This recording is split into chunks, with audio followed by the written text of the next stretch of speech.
My name is Jonathan Mosney. I'm a front-end web developer, and I've been doing it for about 6 years. I write the code that your computer interprets to make a web page work so that you can see and use the internet.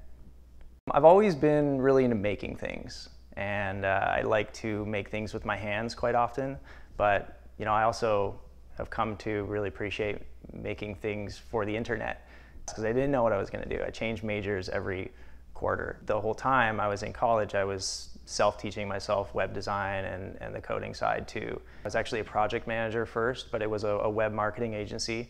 And then more and more I found I was trying to help the engineers, and I knew what they were doing, so I ended up taking a job as a web developer.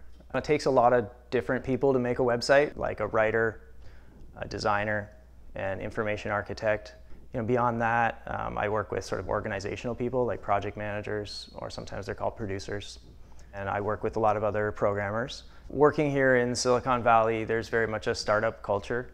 And even the large companies, they can act like startups too, and in the sense that sort of the 8-hour workday doesn't always exist.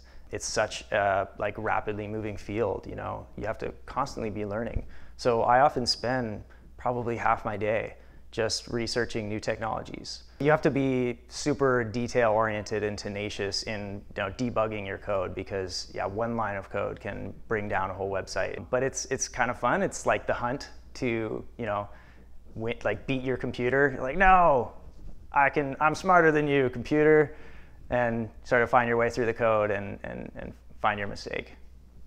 Probably the smartest thing would be to get a computer science degree. The perks are pretty awesome at a lot of internet technology companies. There's a super high demand for web developers. Creating something that people can use, interact with, have an experience with, share with other people. It's sort of, you've created this thing out of thin air.